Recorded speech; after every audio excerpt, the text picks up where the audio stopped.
మరి యేసుక్రీస్తు దేవుడని ప్రతి ఒక్కరూ మరి ఒప్పుకోవాలి. ఆయనే లోకరక్షకుడు, సృష్టికర్త అయిన దేవుడండి. కనుక దేవుని ఒక వాక్యము ఎలా సెలవిస్తుంది, ఎవని మనస్సు మరి దేవుని మీద ఆనుకుంటుందో వానిని పూర్ణ శాంతి గలవానిగా కాపాడుతాను అని దేవుడు వాక్యం సెలవిస్తుంది. కనుక దేవుడి మీద ఎవరు మనస్సు అయితే ఆనుకుంటుందో వారు పూర్ణ శాంతి గలవారినిగా దేవుడు కాపాడుతాడంటండి. కనుక మనస్సు, చాలామంది అంటారు కదా, మా మనస్సు బాగాలేదండి, మా కుటుంబంలో సమాధానం లేదు, నెమ్మది లేదు, శాంతి లేదు అని అంటారు. కనుక దేవుడు అంటున్నాడు కదా, దేవుని మీద ఎవరు మనసు అయితే ఆనుకుంటుందో వారిని పూర్ణ శాంతి గలవారినిగా చేస్తానంటున్నాడు. ఆయన కాపాడుతానంటున్నాడండి. అంతేకాదు యేసుక్రీస్తు అంటారు కదా, నా శాంతినే మీకు అనుగ్రహించి వెళ్ళుచున్నాను, కనుక లోకం ఇచ్చినట్టుగా నేను ఇవ్వట్లేదు కానీ నా శాంతినే మీకు అనుగ్రహిస్తున్నాను. ఎవరైతే యేసుక్రీస్తుని అంగీకరిస్తారో, యేసుక్రీస్తునందు విశ్వాసం ఉంచుతారో, ఆయన సృష్టికర్త అయిన దేవుడు, లోకరక్షకుడు అని అంగీకరిస్తారో వారికి దేవుడు అంటున్న మాట అండి, నా శాంతినే మీకు అనుగ్రహిస్తాను. ఆయన శాంతి మరి అనుగ్రహిస్తే కనుక మరి ఎంతో నెమ్మది కలిగి ఉంటామండి, ఎంతో సమాధానం కలిగి ఉంటాం. మన కుటుంబం అంతా కూడా పూర్ణ శాంతి గలవారిగా కాపాడుతూనే ఉంటున్నాడండి. పూర్ణ శాంతి అంటే మరి యజమానుడి లోటు లేకుండా సంపూర్ణంగా శాంతి దేవుడు అనుగ్రహిస్తానంటున్నాడు. కనుక మరి ఎలాంటి యొక్క పరిస్థితుల్లో కూడా మరి నెమ్మది అనేది దేవుడు ఇస్తాడండి. ఎలాంటి యొక్క మరి భయంకరమైన క్లిష్ట పరిస్థితులు అన్నిటి నుండి తప్పించి నెమ్మదినిస్తాడు. మరి అలాగే దేవుడు అంటాడు కదా, క్రీస్తు యేసును కలిగిన మనస్సు మీరును కలిగి ఉండండి అని అంటాడండి. కనుక క్రీస్తు యేసు కలిగిన మనస్సు ఎలాంటిదో తెలుసండి. ఎవరైనా కష్టంలో ఉంటే వారిని ఆదుకునే మనసు అండి. దేవుడు మంచి మనసు కలిగిన వాడు. కనుక ఇలాంటి యొక్క మనసు మనుషులమైన మనము కూడా కలిగి ఉండాలంటున్నాడు. చాలామంది ఎవరు ఎలా పోతే మనకెందుకులే అన్నట్టుగా మరి ఎవరైనా కష్టంలో ఉన్నా, బాధలో ఉన్నా, ఇరుగు పొరుగు వారు మరి వారిని పట్టించుకోని పరిస్థితిగా మాకెందుకులే అన్నట్టుగా వదిలేస్తూ ఉంటారు. కానీ యేసుక్రీస్తు మనసు ఎలాంటిది అంటే, ఆయన మనసు మరి క్రీస్తు యేసును కలిగిన మనసు మీరును కలిగి ఉండండి. ఆయన మంచి మనసు అండి. ఎవరైనా కష్టంలో ఉంటే ఆయన ఆదుకునే మనసు, బాధల్లో ఉంటే ఇడిపించే మనసు అండి, వ్యాధితో బలహీనతలతో ఉంటే ఆయన స్వస్థపరిచే మనసు అండి. కనుక ప్రభువా సహాయం చే, అయ్యా ప్రభువా నన్ను బాగు చేయి అని అంటే ప్రార్థన చేస్తే ఆయన ఆలకించి బాగు చేసే దేవుడండి, ఆదుకునే దేవుడండి. కనుక దేవుని యందు విశ్వాసం ఉంచి ఆయన అడిగితే ఏది కూడా మరి సహాయం చేసే దేవుడు అండి. ఏది కూడా చేయననే దేవుడు కాదు, ఆయన సహాయం చేసే దేవుడు. కనుక మనసు అనేక రీతిలుగా ఉంటుందండి.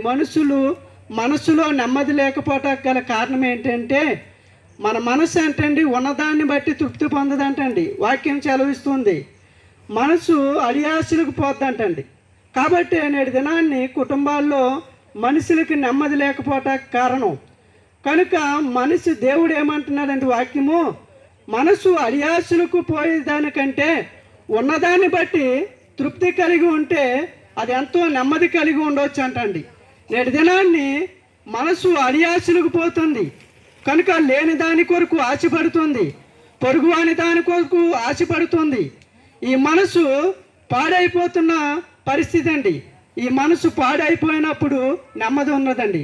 కనుక ఈ మనసుని బాగు చేసేది ఎవరంటే యేసుక్రీస్తు ఒక్కరే.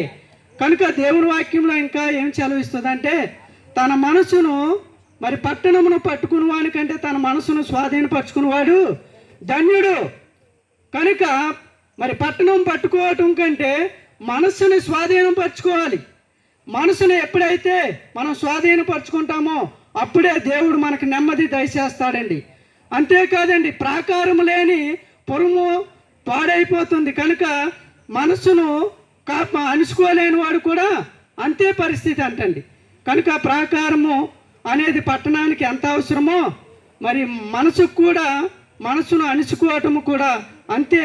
కనుక మరి దేవుడు వాక్యం సెలవిస్తుంది, మన మనస్సును మన స్వాధీనంలో ఉంచుకుంటే, దేవుడు అప్పగిస్తే, దేవుని మీద ఆనుకుంటే, దేవుడు అంటున్నాడు కదా, పూర్ణ శాంతి గల వారినిగా నేను కాపాడుతానంటున్నాడు, నా శాంతినే మీకు అనుగ్రహిస్తానంటున్నాడు. ఎప్పుడు అంటే ఆయనకు మన మనస్సులో యేసుక్రీస్తుకి చోటిచ్చినప్పుడు అండి.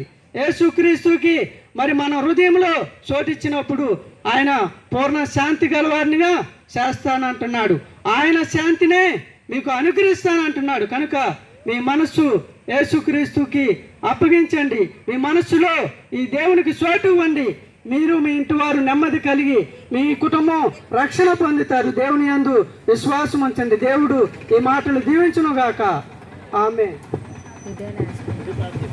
మహోన్నతుడు అయినటువంటి మా తండ్రి, నీకు వందనాలు, కృతజ్ఞతలు చెల్లిస్తున్నాం.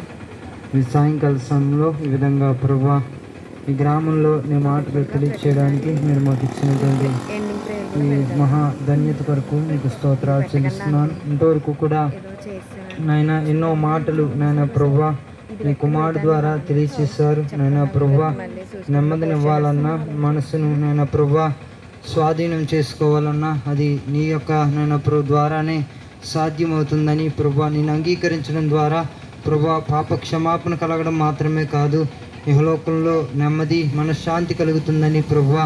అయ్యా తండ్రి, మనసు కూడా నేను హృదయం కూడా పాడైపోయినటువంటి హృదయాన్ని నేను బాగు చేసే దేవుడు అని ప్రభా. అయ్యా నేను పాపం అనే వ్యాధితో అయ్యా మానవుని హృదయం చెడిపోయి నేను పాడైపోయి నేను ప్రభా అయ్యా నేను తండ్రి దిక్కుమాలినటువంటి స్థితిలో అయ్యా ప్రభు మానవులందరూ వెళ్తూ ఉండగా ప్రభా ఆ మనసును బాగు చేసేవాడువు నేను ప్రభా నీవేనని ప్రభా నేను తండ్రి నీ లేఖనాల ద్వారా తెలియచేస్తూ వచ్చారు. నెమ్మదినివ్వాలన్నా, శాంతినివ్వాలన్నా, నేను సమాధానం ఇవ్వాలన్నా అది మీ ద్వారా మాత్రమే సాధ్యమవుతుందని ప్రభా నేను తండ్రి నీ లేఖనాల ద్వారా నేను ఎంతవరకు కూడా అయ్యా మాట్లాడుతూ వచ్చారు. విన్న మాటలు ప్రభా ఎందరైతే సమాధానం లేనటువంటి స్థితిలో అయ్యా ప్రభు ఉన్నారు, అయ్యా కలిగి ఉన్న దాన్ని బట్టి నేను తృప్తి చెందకుండా లేని దాని కొరకు ఆతురపడి ఆరాటపడుతున్నటువంటి అయ్యా జీవితాలు కలిగి ఉన్నారు ప్రభా. అయ్యా నేను తండ్రి మీ ద్వారా వారు రక్షణ పొందడానికి, మీ ద్వారా తృప్తి చెందడానికి అయ్యా ప్రభు మిమ్మల్ని కలిగి ఉన్న దాన్ని బట్టి ప్రభా వారు నేను తండ్రి శాంతి పొందుకోవడానికి సహాయం చేయండి. వారి మనసులు కూడా నేను బాగుపడి నేను తండ్రి నీ నిత్యరాజ్యానికి ప్రభా వారసులుగా సిద్ధపరచబడడానికి కృపణవ్వండి. ఇంతవరకు నేను ప్రభా చేయబడినటువంటి సువార్త అంతటిని మీ హస్తాలకు అప్పగించుకుంటున్నాను. ఏ ఏ స్థలాల్లో నీ మాటలు ప్రకటించబడ్డాయో వారందరికీ కూడా మారు మనసును కలిగి చేయండి. వారి మనసులు తెరవండి, వారి హృదయాలు తెరవండి, వారి మనోనేత్రాలు వెలిగించండి. చీకట్లో నుండి ఆశ్చర్యకరమైనటువంటి వెలుగులోనికి నడిపించండి. వారి పాప శాప బ్రతికంతటినీ కూడా, వారి మరణ ఛాయలో ఉన్నటువంటి ఆ స్థితి అంతటినీ కూడా విడిచిపెట్టి నేను పాప ప్రక్షాళన పొందుకుని ఆ నిత్యత్వానికి ప్రభా ఆ పుణ్యలోకానికి స్వర్గానికి వెళ్ళేటటువంటి ఆ సత్యము జీవమై ఉన్నటువంటి మార్గమై ఉన్నటువంటి మిమ్మల్ని అంగీకరించేటట్లుగా ఈ బిడ్డలందరినీ సిద్ధపరచండి. ఈ గ్రామాన్ని, గ్రామ పెద్దలను, అధికారులను మీరు రక్షించి మా అయా ప్రభా నీ బిడ్డలుగా చేర్చుకోమని ప్రార్థన చేస్తున్నాను. ప్రభువానైనా ఇంతవరకు అయ్యా సహకరించిన బిడ్డలందరిని బట్టి నీకు వందనాలు. ప్రభువానైనా తండ్రి ఈ రాత్రి జరగబోతున్నటువంటి ఆ సభను కూడా మీరు ఆశీర్వాదకరంగా జరిగించి మీ నామానికి సమస్త ఘనత మహిమ ప్రభావాలు తెచ్చుకోమని, ఈ గ్రామాన్ని, ఉందూరు గ్రామాన్ని కూడా మీరు నేను ఒకనాటి నేను ప్రభు క్రైస్తవ అయ్యా గ్రామాలుగా చేసి నేను నీ నామంలో వారందరినీ కూడా రక్షించి మీ నామానికి మహిమ తెచ్చుకోమని యేసు నామంలో ప్రార్థిస్తున్నాను మా పరమ తండ్రి. మన తండ్రి అయిన దేవుని ప్రేమయు, కుమారుడైన యేసుక్రీస్తు వారి కృపయు, పరిశుద్ధాత్మ అన్యోన్య సహవాసమైన సన్నిధి ఇక్కడ కూడిన మనకు ఈ మాటలు విన్న వారందరికీ సదాకాలం తోడయుండును గాక. ఆమేన్ ఆమేన్ ఆమేన్. అందరికీ వందనాలండి.